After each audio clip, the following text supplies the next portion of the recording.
Chapter Spooks. G'day, and welcome to Chapter Spooks, where we talk about the books that keep your kids up at night. Welcome, one and all, to the first ever episode proper of this podcast of Chapter Spooks. We'll be covering all kinds of series of books throughout this, but the series we'll be covering today, and for the majority of this season, is Bone Chillers by Betsy Haynes. So before we get into the summary proper, I wanted to start by saying that Betsy Haynes isn't a name that I'd heard of before I actually got these books. So I was looking up a little bit about her, and apparently before she even did this Bone Chillers series, her main claim to fame was a series of books.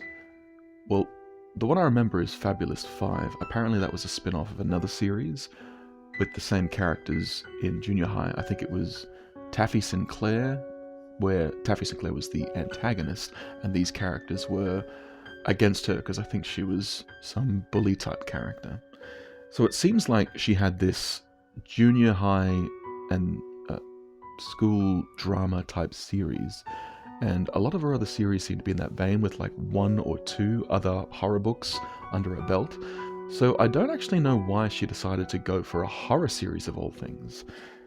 If I can find out, I'll let you know, but it's really surprising, especially because Bone Chillers itself, as you'll see after we get past book 10, even though every book has her name on there credited as the creator of the series, she didn't actually write any of the books past book 10, and there's more than 20 books in the series.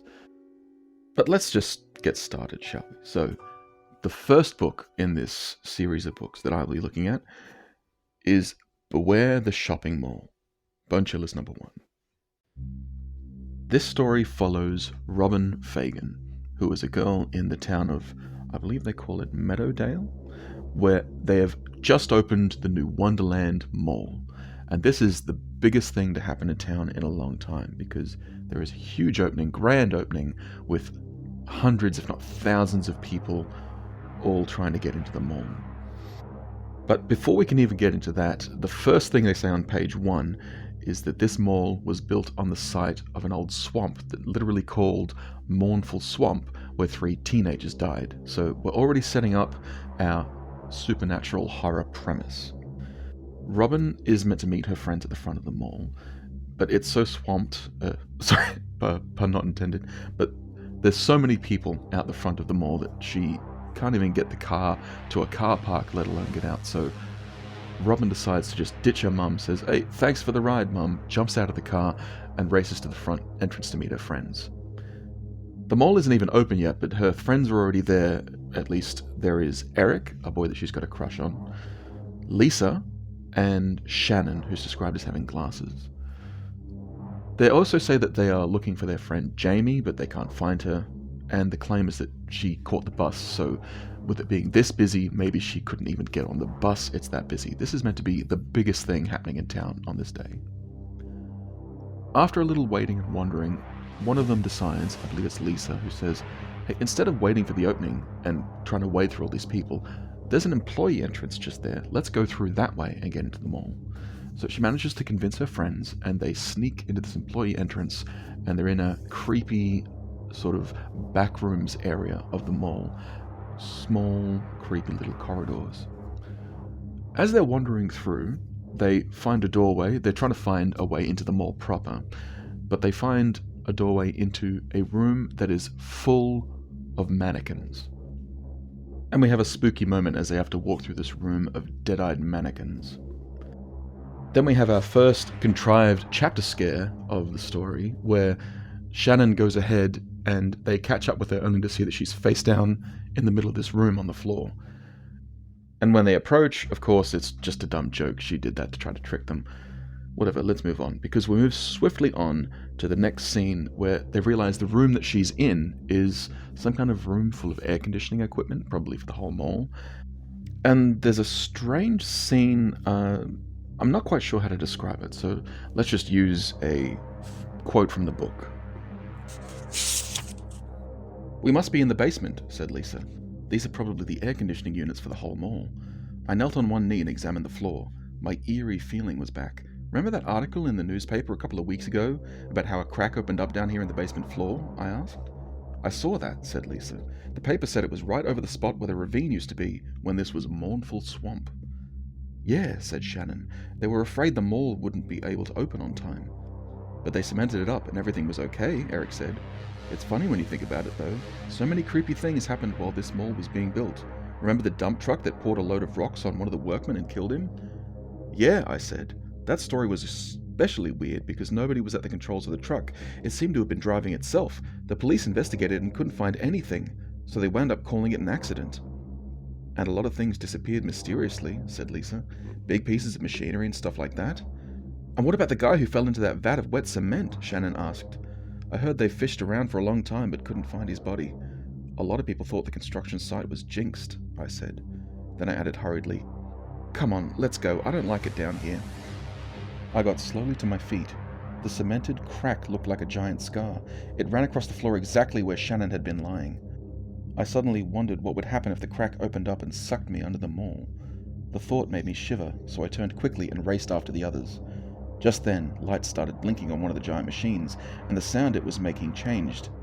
A yin, a yin, a yin. I stopped, but the others hadn't seemed to notice. I glanced at the machine. The lights had stopped blinking, but the sound was becoming louder and more distinct. A yin, a yin, a yin. I frowned. Why didn't anyone else hear it? A yin, a yin, a yin. I called out to my friends to listen, but they'd already gone through the door. Suddenly it changed again. Fagin, Fagin, Fagin. Fagin? That was my name, my last name. But a machine couldn't say someone's name, I reasoned, trying to stay calm. I reached the door in one gigantic step and bolted out of the room. So the air conditioner is talking to her. Yeah. Well, it doesn't make a lot of sense in context, especially when you figure out the plot doesn't have much to do with her specifically, but we'll talk about that more after we're done summarizing the book. At least we get a little bit more explaining the haunted aspects of this story. I mean, they front-loaded the 3 teenager thing, but it is a little bit clunky to have put this all right here. But what matters is after they leave the air conditioning room, they then go into the mall proper, and it is flooded with people. Obviously, it opened in the intervening time. And the first person they meet is a strange blonde girl who's handing out maps of the store. Fair enough, that's quite useful. So they each take a map, and as they're wandering around, they start just checking out everything that's around. They're just sort of kid in a candy store, like, oh, what's this, and checking out different things, until they finally head for one particular store. And when they get there, they see that blonde girl again, and they're like, oh, weren't you handing out maps before? And the blonde girl is oddly insistent, saying, no, absolutely not. I wasn't handing out maps before. It's not some twin. This isn't some weird trick, right? I wasn't there. Don't worry about it. Which is an odd way of putting that. But as you'll come to see, this is one of the characters. For now, I'm just going to call her one of the freaky kids that they encounter throughout this store. Freak kids who keeps appearing all over the place. After that strange encounter, we get our first hint at the real spook behind this story, because Robin is waiting for her friends outside of a store when she turns to a shop called Mermaid Magic, full of swimming costumes or some such thing. And she looks in the window and she sees a mannequin that looks just like their friend Jamie, the one who was catching the bus earlier. She doesn't really know what to make of it, but how can you even deal with something like this? So she decides to just try to ignore it. She goes back to her friends, so then they keep on shopping. And that's when another kid from their school, Aaron Stemple, I believe they call him, he comes over and he says to Eric, hey, come and join us. We're shopping and doing stuff over here. And there's an interesting character moment because Robin has a bit of a crush on Eric. In fact, she really likes him, so she loves hanging out with him outside of school.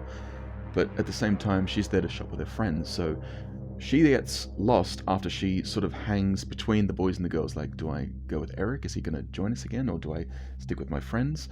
And eventually she's like, no, I really should just stick with my friends. So Eric peels off with his friends. But her friends were already gone. She's lost.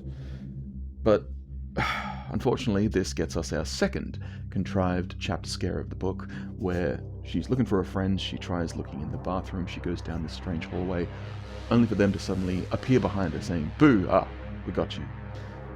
It is a contrived scene. I don't enjoy that aspect. What I do like, though, is that they then start joking, saying, "Oh yeah, we did this ever since we saw you talking with Eric before and waiting for him, and we know that you've got a crush on Eric," So they do a little bit of, schoolyard teasing, but they then decide, okay, well, we're actually hungry, so how about we go to the food court and get something to eat? So they head to the food court after stopping into some other stores to look around.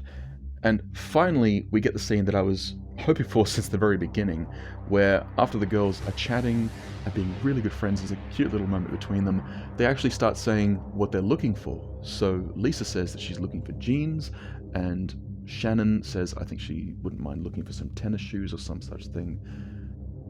I'm an Australian, maybe this is a cultural difference, but I don't understand this idea of just going to the mall to wander around when you're a kid. These are school kids, not even in high school yet, and they don't have the disposable income to be affording all of this stuff, so I don't quite understand what benefit there is in going to the mall unless you have something that you know you can afford that you're going to be hunting for. Anyway, after their little meal, they decide, well, there's about 6 cinemas in this joint, why don't we go see a movie? So the 3 girls go up to the cinema and they decide they want to go watch a comedy movie. That's how the book describes it, just a comedy movie. But of course, there's 40 minutes until the movie starts, so after they buy all 3 of their tickets, they decide to go wandering around to see if they can find something else to buy in the meantime. The book even says that they pick a store that is called Zimmer's because it's cheaper than some of the places they've been going, and so they might actually be able to afford a pair of jeans or shoes or some such thing.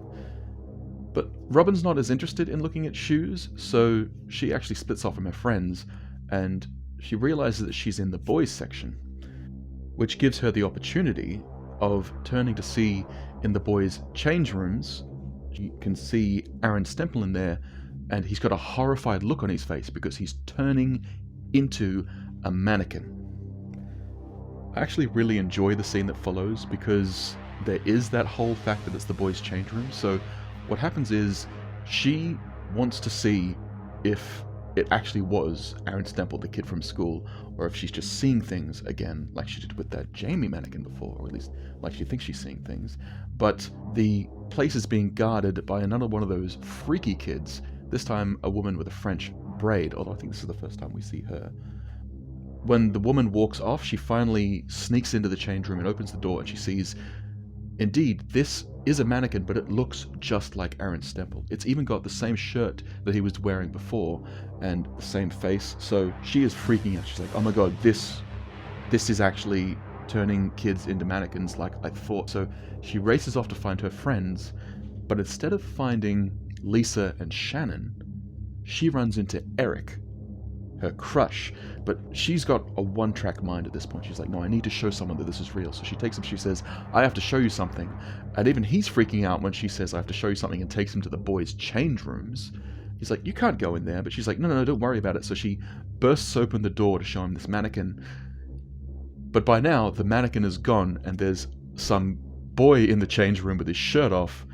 And he's like, get the hell out of here, you're freaking me out. And so like Eric's like, we gotta go, this is weird, but she insists. She turns to this boy and she says, no, was there a mannequin in here or something? And his response is basically, you're an idiot, get out of here. And he forces her to leave. So she's there with her crush, and she's trying to explain, like, oh, no, I wasn't trying to break into the boys' room. There was actually a mannequin, it looked like Aaron, all this stuff. And she's like pleading desperately to explain to him, and Eric just says, you are acting crazy. Aaron isn't even here. Aaron went to the arcade. You're just freaking out. I don't know what's wrong with you. Basically, in other words, he's like, just get out of my face. So they part ways. Not only was nobody believing her, but she just freaked out in front of her crush. She feels the most alone in the world. And this is right when her friends find her again, saying, oh, there you are, Robin, we were looking for you. There's about 10 minutes for the movie, so they went ahead for the movie, but Robin just wants someone to believe her about this weird mannequin thing. But she decides to be a little bit more subtle this time. Instead of explaining, she just says, "Oh, before we go in the 10 minutes, just follow me, I want to show you something." And she leads them back to Mermaid Magic, that weird swimwear store. But just as the Jamie mannequin is in sight, one of those freaky kids, the blonde, actually picks up the mannequin and starts walking through the store to take it out. So Robin starts running after her, going, no, wait, leave that mannequin, I need that, I need to see Jamie. And let me just read this verbatim. This is another quote from the book. Still ignoring me, she went inside the storage room and slammed the door in my face. Lisa was the first to catch up with me, and she touched my shoulder gently and said, "Robin, what are you doing? What's the matter with you?" "Yeah, how come you're weirding out?" Shannon added. "I'm not weirding out," I snapped. Then I turned back to the storage room door and pounded on it with my fist. "Open this door and let me in," I shouted. "Open it right now." "I'm sorry," came an icy voice from the other side of the panel. "Only authorized personnel are allowed in this room." At that moment, something seemed to burst inside me. I started crying hysterically. "You can't do this," I sobbed. "I want Jamie back. I want Jamie back. I want Jamie. Jamie. Jamie." Robin, honey, I love you, but that's like the dictionary definition of weirding out. Awkward little scene, but it is a great moment for her friends, who then say, "Look, you clearly need some time." So they then comfort their friend, they take her out of the store, and unfortunately there are some other girls there, some of the more popular girls from school, who seem to be chuckling at the fact that she's crying in the middle of the store. But her friends don't worry about that. They just take her to the food court. They say, "Girl, we need some time to chat because you're going through something." And this is when Robin tells them all that she's gone through, tells them about how she's been seeing their friends and even seen them turning into mannequins. Of course, she does leave out the bit where she broke into the boys' change rooms because she knows that she's been acting a little crazy. She doesn't want to seem completely nuts in front of her friends. But both her friends are basically like, "Look, obviously you're upset that Jamie didn't join us, and maybe you're upset about this whole Eric leaving us thing, so you're just imagining it. Like, don't worry about it. It's clearly not real. Like, kids don't turn into mannequins, right?" And Robin doesn't fully believe it, but they're like, "Okay, fair enough." But as they're sitting there, suddenly one of them realizes, "Oh my goodness, we've totally missed the start of the movie." But no big deal. They decide, "Now we'll go and we'll get a refund on our tickets." And then Robin says, "Oh, and I don't even want to go to the movies anyway. In fact, I want to go to the arcade." Her friends both assume, "Oh, okay, you want to go to the arcade, do you? Is that because you think Eric will be there?" She doesn't say anything, but in the back of her mind she's thinking, "It's not really about Eric. I'm actually wondering if Eric was right when he said Aaron Stempel was in the arcade, because that's what he said before, and she wants to see if he's right." So our girls go to the cinema to get their refund, but there's a strange scene because they meet the third and final of the weird freaky kids who keep popping up. This time it's a teenage boy who has like weird blood red eyes, apparently. The book doesn't seem to dwell on that, but they say, "Oh yeah, we want to get our money back from our tickets." And he's like, "Oh no, don't worry about it, just go in and watch the movie." And the girls say, No, we missed the first bit, that's no good." And he says, No, it's fine, just go, you can watch it, you'll stay in there after the credits, watch the bit that you missed, don't worry about it, just go and see the movie. Right? He seems weirdly insistent. And the girls finally insist, like, "No, we're not going to see this movie, give us our money back." And finally he relents and gives them their money. And the girls assume that maybe his manager just doesn't like him giving refunds, but as we'll come to see in a moment, it's a lot more than that, because the two girls then peel off into a western wear store, I think it says, as Robin then goes straight to the arcade. But as she's in there looking for Aaron, she doesn't see him anywhere, but she runs into that freaky red-eyed kid again. And this time, he insists, he says, "Oh, why don't you go play one of the games? Yeah? In fact, there's a game in the back you should go play called The Haunted Shopping Mall. You'll have a blast." Name's a little bit on the nose, but the important thing is that he's weirdly insistent. In fact, when she's like, "No, I don't really want to play a game, I'm looking for my friend," he's like, grabs her arm like, "It's a free game. You should go and play this game." And he's staring her dead in the eyes with these creepy red eyes, and something weird is happening. It's almost like she's being hypnotized, like she can't look away. And the only thing that saves her is some random kid runs up, like asking the freaky kid for some change for a machine. And he's furious that the eye contact had been broken, but as soon as it is, Robin like turns away. Is like, "I don't want to play your game, I'm going." And so she gets the hell out of there. But before she can even get to safety, like she runs into her friend Lisa, and she's like, "Oh my god, you can't believe this." But Lisa's like, oh my god, what's happening there? And they turn to see that their friend Shannon, who is talking to the blonde-haired freaky girl, and the blonde is staring into her eyes, and before their eyes they watch as their friend stiffens and in horror turns into a mannequin. So there's no more denying it. We've seen with our own eyes that kids are turning into mannequins because of these freaky kids that keep popping up.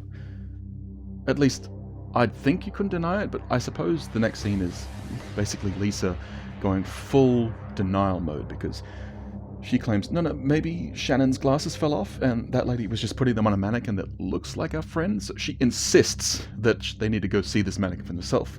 So even though Robin's like, what are you talking about? We saw it with our own eyes, whatever. But Lisa does insist. So they head into the store, and sure enough, exactly what we expected. The mannequin looks just like their friend. It's even got her glasses on its face.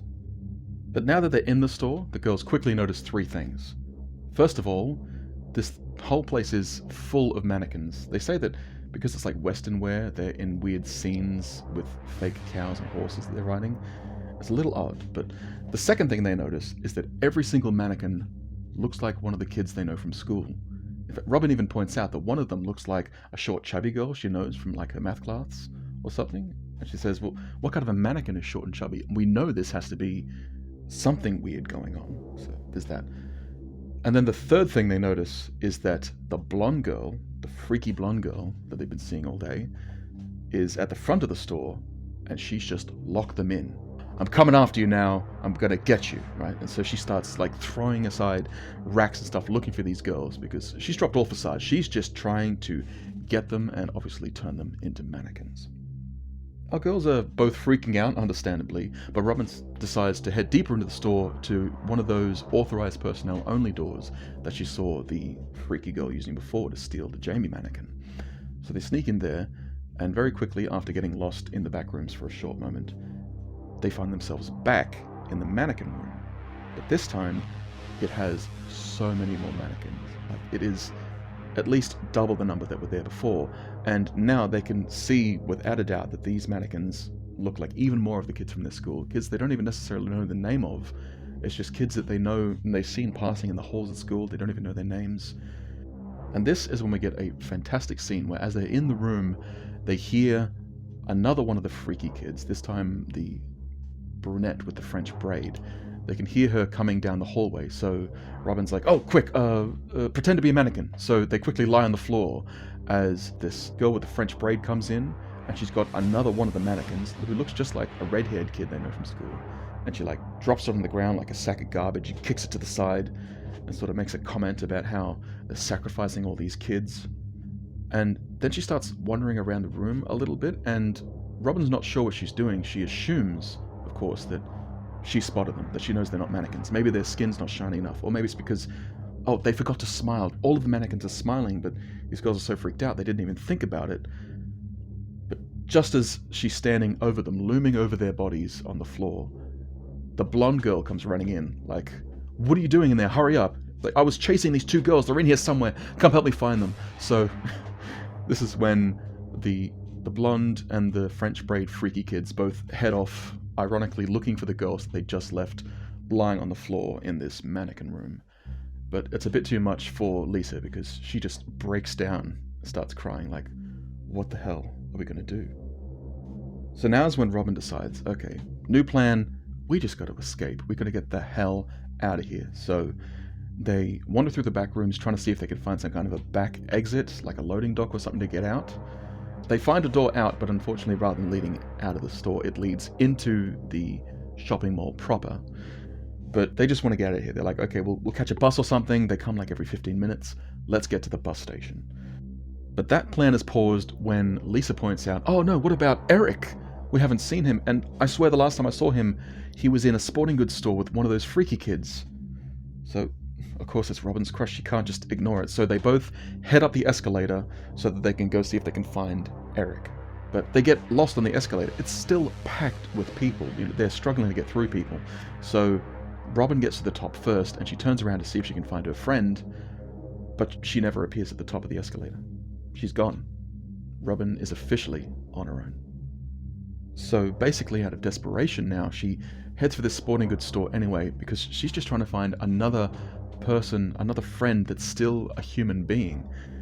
But when she gets to extra innings, sure enough, she finds Eric, and he too has been turned into a mannequin. And then the next scene, it's a little weird. I'm just going to read you a quote from the book once again. Suddenly, I bump against something. I turn my head slightly, catching sight of a tennis racket out the corner of my eye. I let out a scream. The racket was in a mannequin's hand, and that mannequin looked exactly like Eric. Chapter 25. I don't remember leaving extra innings. I don't remember racing through the mall. I don't even remember entering the bus stop shelter and curling up in a ball in the corner. But when I finally got the nerve to open my eyes, that's where I was. And it was dark outside. I glanced at my watch. It was almost time for Wonderland Mall to close for tonight. And I was alone at the bus stop. In the silence, I could hear the pounding of my heart. Nothing else. I jumped up and raced to the window, looking toward the highway. "Come on, bus," I whispered. "Get here. I have to get away. Oh, bus, please, come on."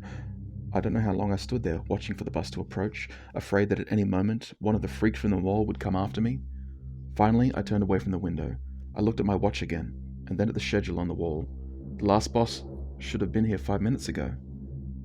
In 20 minutes, the mall doors would be locked. If no more buses came, I would be stuck out here at the bus stop, alone. I couldn't take that chance, but what else could I do? I couldn't start out on foot. It was a long way into town, and the highway was dark and lonely, and there was no place else to hide. There was only one possibility left. I had to go back inside before the mall closed and find a phone. I would call home and ask Mum to pick me up.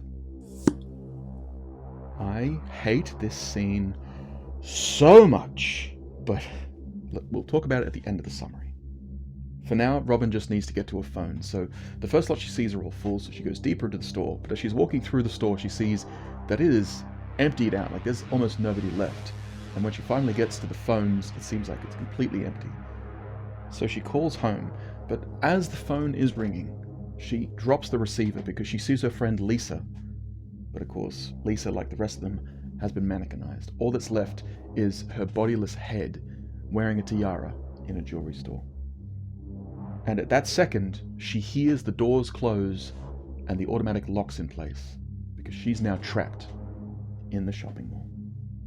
We're on the final stretch now, because Robin is heading for the exit to this mall, but of course she's being followed by an army of mannequins who look just like all their school friends. And it's being led, of course, by those 3 freaky ghost kids. And as she gets to the door, she sees that there's one lone car in the car park, perhaps her ticket to freedom.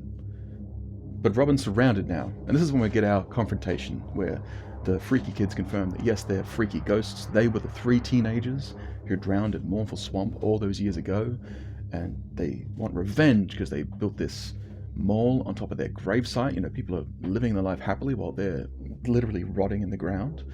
They also say that they want to live again. You know, they are using the life essence from these kids to, like, not only punish them, but also live again, I guess. And the boy teenager even says, oh yeah, and we wish that we could have wheels. As in, like, they want a car, I guess, to cruise around town like teenagers did in the 60s and 70s. And they guess they try to be ironic because there's a scene where they're like, oh, come on, join your friends, become a mannequin. Isn't this what kids like, to hang at the mall with all of their friends? Yeah. And I should mention, this is the only time they actually call back the weird, you know, the bit where the air conditioner was saying her name, Ayin, Fagin, because all of the mannequins around Robin are now chanting her name, Fagin, Fagin. But Robin decides to use that weird comment the boy said about the wheels and wanting to cruise around town. She uses that as an opportunity for a fake out because she says, oh, hey, you want to cruise around town? You want to get out of this stupid mall? Well, hey, I know a way that you can get out. I know a car that you could use to cruise around town. And so she draws their attention to the car in the parking lot. And this obviously gets the kids' attention, like, oh man, finally we'll get out of this mall. Finally we'll live again. So they open the door so that they can get to the car. And Robin uses the opportunity. She bursts through the unlocked door and races towards the car so she can get there first. The ghosts see her doing this, and so they chase after her, but they start catching up, and she looks back to see them chasing her. But as they're getting closer, she sees that as they're leaving the haunt of the mall, all of the ghosts are like aging rapidly. They're rotting. Their skin is wrinkling and peeling off. Eyeballs are rolling out of their skulls. It's honestly kind of a little bit gross, but they get on top of her right as the chapter ends. Because, of course, it's one of those chapter scares where it turns out in the next chapter, the ghosts suddenly retreat, and she looks up to realize that whilst they're on top of her, the ghosts then realize, holy crap, we are rotting and rapidly aging because we've left the mall. So they try to race to get back inside the mall, but they're too late. Just before they get to the door, their bodies crumble completely to dust. And the wind blows them away like autumn leaves. And then, big happy ending, because all of her friends in the mall, they turn back into normal kids, and apparently none of them can remember what happened. They're all like, oh, well, I guess the mall's closed. Maybe we should go home. And the story ends with Eric turning to Robin to give her his signature smile with that little dimple on his chin. The end.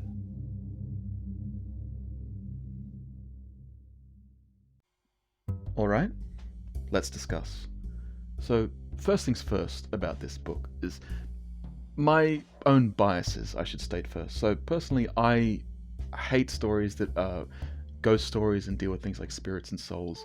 I'm not going to go too far into it. I'll just say, I think, one, it's overdone, and two, it does perpetuate this philosophy of dualism, which I despise. But one bias in its favour is that I suffer from automatonophobia, which is, fear of dolls and statues, and of course, mannequins. I freaking hate mannequins.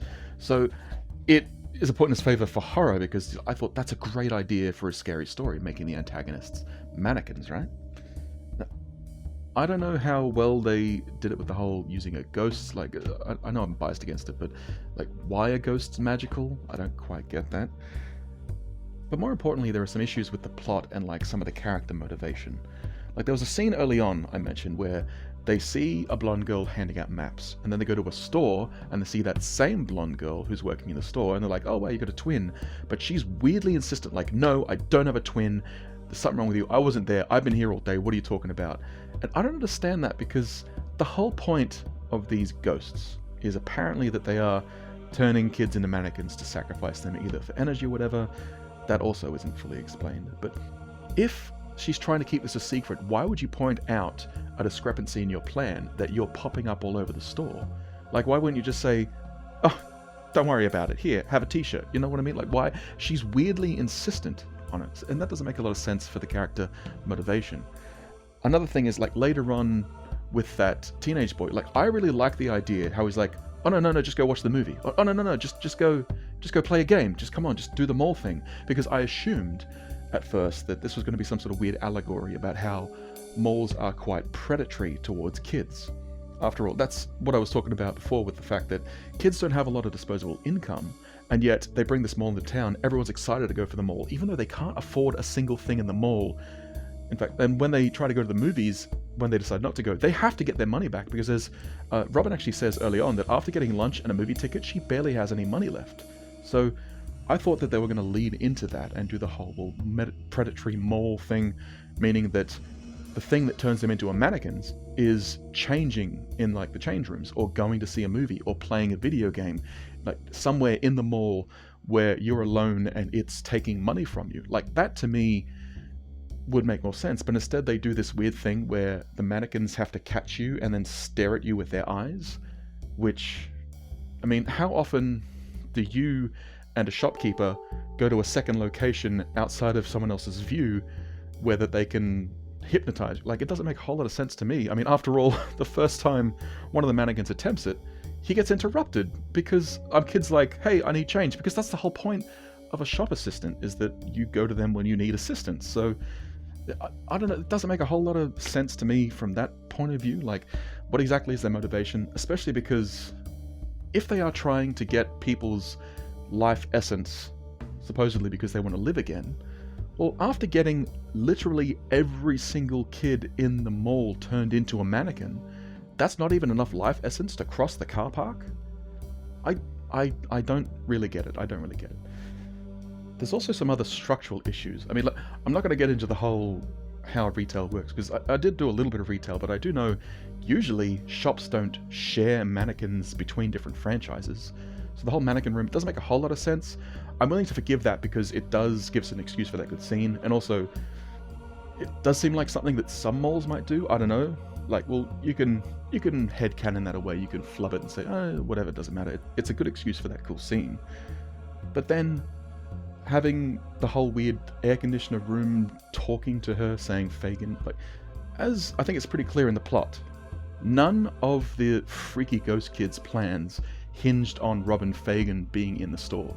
If she hadn't showed up, I mean, not only would their plan have gone better, but they would still have captured all the kids and done all this stuff. I don't understand why it would say her name specifically.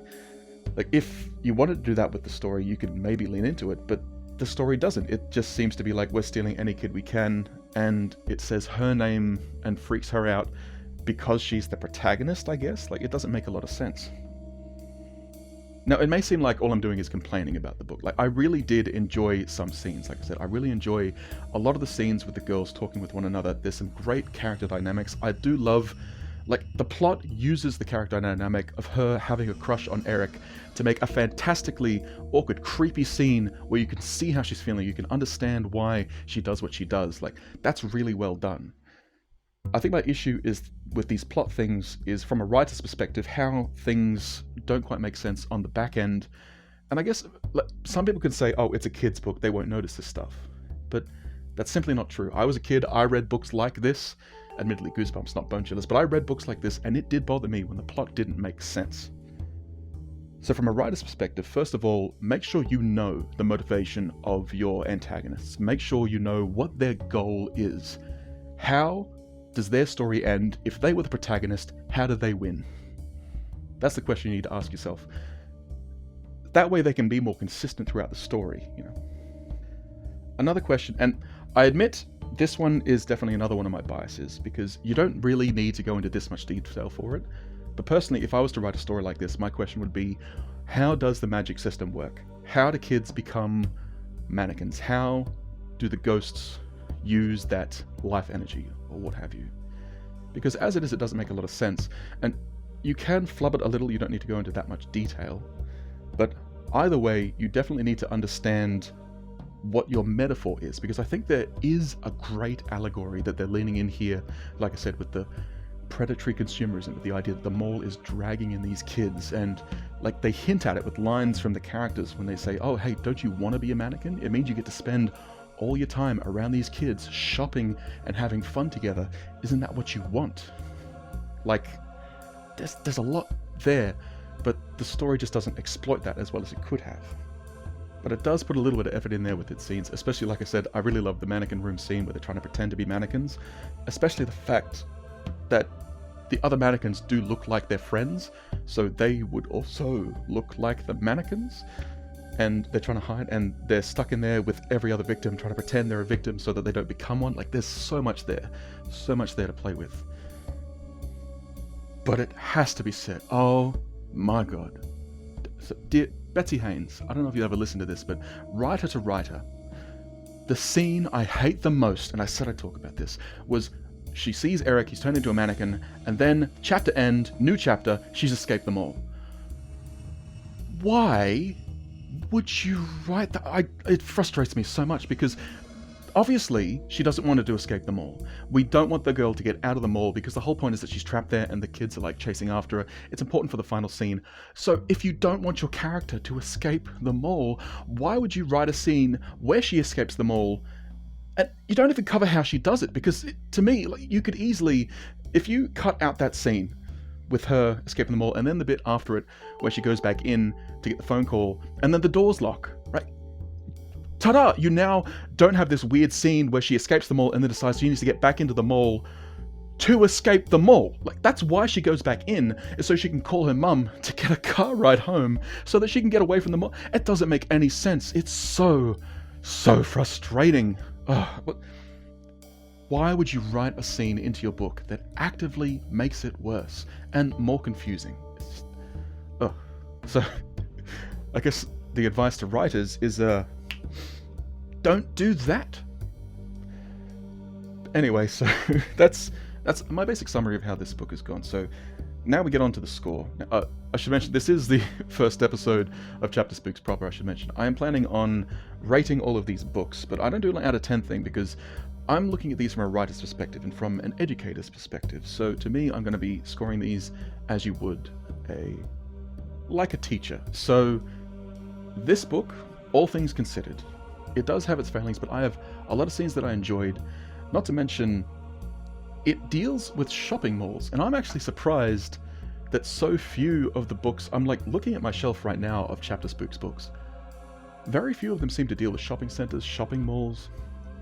And it's weird because these all came out in the 90s when shopping malls were enormous for kids. Like, it's just after kids had disposable income, it's just before kids decided to do more stuff online on the internet instead of in person. Like, it's prime time to deal with shopping centers, and yet this is one of the few that does it.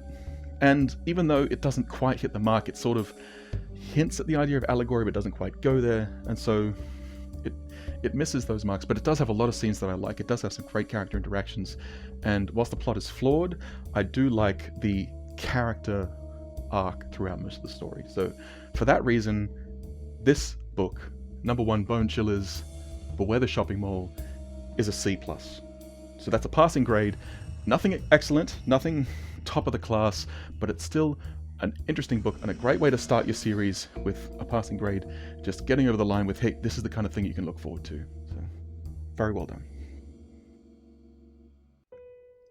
So in conclusion, there's 2 points that I really get from this book, 2 major points. The first of all has to be, don't be scared of allegory.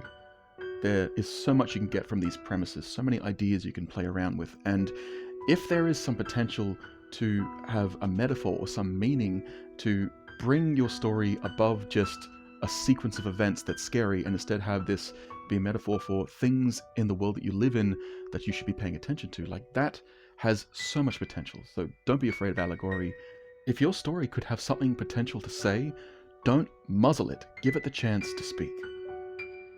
And I think the second lesson has to be, look into what makes something scary. Look into the phobias. Because to me, what makes this a passing grade, what makes this book work, is that they look into basically what makes mannequins scary. So automatonophobia. The reason why automatonophobia is scary to someone like me and who has this fear is because these things aren't alive, but they look alive. And when you have the plot basically have, hey, what if these things were alive, but they've been trapped here? Like, that is 100%, like, you've paid attention in class. That's exactly what makes it scary. So they've exploited that perfectly in this story here. So the second thing to take is figure out why people find stuff scary. The example I like to give is globophobia. If you don't know, that's fear of balloons. Now you might think, what's scary about a balloon? Balloons aren't scary at all. Well, it's 2 things. One, it's when people rub their fingers along it, it makes that horrible screeching sound. And secondly, when they pop, it's unexpected. So what you've got there is a horrifying sound and tension. Unexpected explosion. Like, that's a tension right there. You could exploit that for fear. And the same is true right here. So figure out what makes something scary to other people, even if you don't find it scary yourself, because you can use that as the basis for your horror story. Anyway, that's all I have to say for this book. I look forward to getting to the next one in our next episode, which is Little Pet Shop of Horrors. And minor spoiler, not my favorite one in the series, but hey, we'll get to that when we get to that. So until next time, hey, if you thought this was scary, just wait to see what I have in store for you next time.